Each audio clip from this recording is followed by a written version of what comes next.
Ahora nos preguntamos, ¿qué es el cerebelo? El cerebelo es una estructura del encéfalo compuesta de tejido nervioso, situada en la fosa craneal posterior y está cubierta por arriba por la tienda del cerebelo. Es la parte más grande del encéfalo posterior, se ubica por detrás del tronco del encéfalo a nivel de mesencéfalo, la protuberancia y el bulbo raquídeo. Se conectará por tres haces simétricos de fibras nerviosas denominadas pedúnculos cerebelosos. Vamos a tener tres. Los pedúnculos cerebelosos superiores, que van a conectar cerebelo con mesencéfalo, pedúnculos cerebelosos medios, que van a conectar cerebelo con protuberancia, y pedúnculos cerebelosos inferiores, que van a conectar cerebelo con el bulbo raquídeo. Tiene una forma ovoide asemejándose a una mariposa. En su zona central se va a encontrar el vermis y las alas o lóbulos laterales son los hemisferios cerebrales. Cada hemisferio está formado por lóbulos separados por fisuras profundas y nítidas. Vamos a tener tres lóbulos.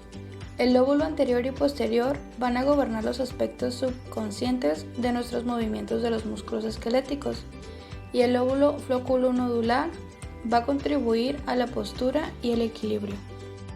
En las funciones del cerebelo vamos a tener que va a suavizar y coordinar las contracciones del músculo esquelético y que nuestros movimientos sean más finos. Va a regular la postura y el equilibrio y participará en procesos cognitivos y en el procesamiento del lenguaje.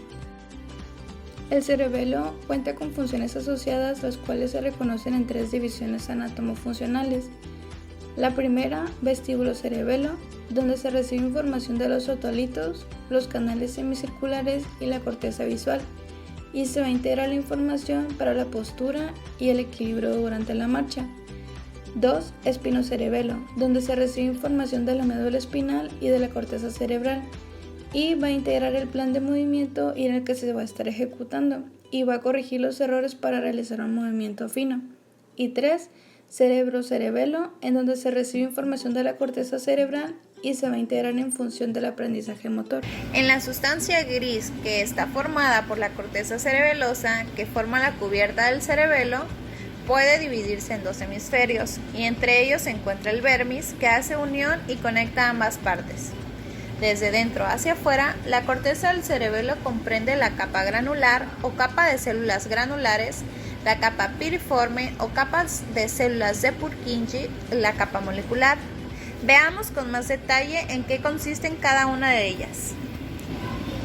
La capa granular, que esta es la capa interna que contiene multitud de células granulares cerebelosas, las neuronas más pequeñas de todo el encéfalo, que posee varias dendritas cortas y un axón largo que llega a la capa molecular, donde se divide en forma de T para formar las fibras paralelas. En la capa granular existen otros tipos de neuronas, las células de Golgi, que son neuronas medianas con dendritas que conectan con fibras paralelas, las células de Lagaro, de tamaño mediano, su axón termina dentro de la misma capa granular o alcanza la capa molecular, y las células en cepillo unipolares, que están formados por una única dendrita con terminaciones similares a las de las cerdas de un cepillo y reciben una única sinapsis de una fibra muscoide. La capa piriforme. Esta se constituye de células piriformes o de Purkinje, un tipo de neuronas GABAérgicas con efectos inhibidores muy voluminosas. Toda esta capa se compone de una sola fila de células de Purkinje, rodeadas de un tipo especial de células gliales.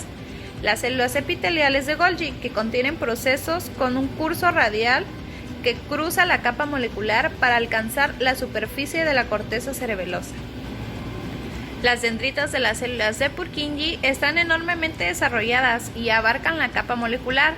Su axón se introduce en la profundidad de la corteza y, a diferencia de lo que ocurre con otros tipos de células corticales, termina llegando al núcleo cerebeloso o al núcleo vestibular lateral. A lo largo de su curso, el axón da lugar a ramas colaterales. La capa molecular. Esta es la más externa de todas y está ocupada casi por completo por las dendritas de las células de Purkinje, las fibras paralelas y las fibras de Bergman, así como los procesos radicales de las células epiteliales de Golgi. En la capa molecular se pueden encontrar dos tipos diferentes de neuronas GABAérgicas inhibidoras, Cerca de la superficie de la corteza cerebelar se localizan las células estrelladas, de pequeño tamaño y cuyos axones se proyectan al tronco principal de origen del árbol dendrítico de las células de Purkinje. En la sustancia blanca tenemos los núcleos del cerebelo. Como número 1 tenemos el núcleo dentado, es el mayor y el más externo. Este tiene forma de bolsa abierta hacia adentro. Como número 2 tenemos el núcleo interpósito. Está formado por el núcleo globoso y el emboliforme. Este se encuentra hacia la línea media y es de aspecto irregular. Por último tenemos el núcleo fastigio o del techo. Este está colocado sobre el techo del cuarto ventrículo. Es el más interno y el más pequeño de estos núcleos. Vías cerebelosas aferentes. Número 1. Córtico pontocerebelosa. Su función es transmitir el control desde la corteza cerebral. Número 2. Cerebro olivocerebelosa. Su función es transmitir el control desde la corteza cerebral. Número 3. Cerebro reticulocerebelosa. Su función es transmitir el control desde la corteza cerebral. Número 4. Espinocerebelosa anterior. Su función es transmitir información desde los músculos y las articulaciones. Al igual tenemos la espinocerebelosa posterior, que esta transmite información desde los músculos y las articulaciones de igual manera. Número 6. Cuneo-cerebelosa. Su función es transmitir información desde los músculos y las articulaciones del miembro superior. Número 7. Nervio vestibular. Transmite información sobre la posición y el movimiento de la cabeza. Y número 8. Otras vías aferentes. Estas transmiten información desde el mesencéfalo. Vías cerebelosas eferentes. Número 1. Vía globoso-embolioforme rúbrica. Su función es influir en la actividad motora homolateral. Número 2. Dentotalámica. Su función es influir en la actividad motora homolateral. Número 3. Fastigio vestibular. Su función es influir en el tono de los músculos extensores homolaterales. Y número 4. Fastigio reticular, que su función es influir en el tono de los músculos homolaterales. Lesión del cerebelo. Las lesiones del cerebelo frecuentemente están causadas por accidentes cerebrovasculares, tumores, infecciones, etc. Causan incoordinación de los miembros superiores, temblor intencional, de los miembros inferiores, ataxia cerebelosa, del habla, disartría y de los ojos, nistagmo. Ataxia cerebelosa. Se trata de una descoordinación muscular. Los síntomas característicos son disartría, nistagmo, marcha inestable y movimientos oculares desorientados. Dismetría. Los sistemas de control no son capaces de inferir la distancia de los movimientos, por lo que rebasan un punto establecido y no son capaces de corregir este movimiento. Disartría cerebelosa. La falta de coordinación de la laringe, boca y respiratorios, fundamentales en la producción de sonidos. La persona afectada no es capaz de articular palabras. Otras lesiones. Síndrome del lóbulo posterior o neocerebelo. Consecuencia de accidentes vasculares cerebrales, tumores, traumatismos o enfermedades degenerativas. Se manifiesta por una pérdida de la coordinación de los movimientos voluntarios, ataxia y disminución del tono muscular. Se conoce con el nombre de temblor intencional porque solo se produce cuando se está ejecutando un movimiento voluntario y no se presenta en reposo. Síndrome del lóbulo anterior. El fascículo espinocerebeloso dorsal puede lesionarse en las enfermedades desmielinizantes, tales como la esclerosis múltiple y la ataxia de Friedreich.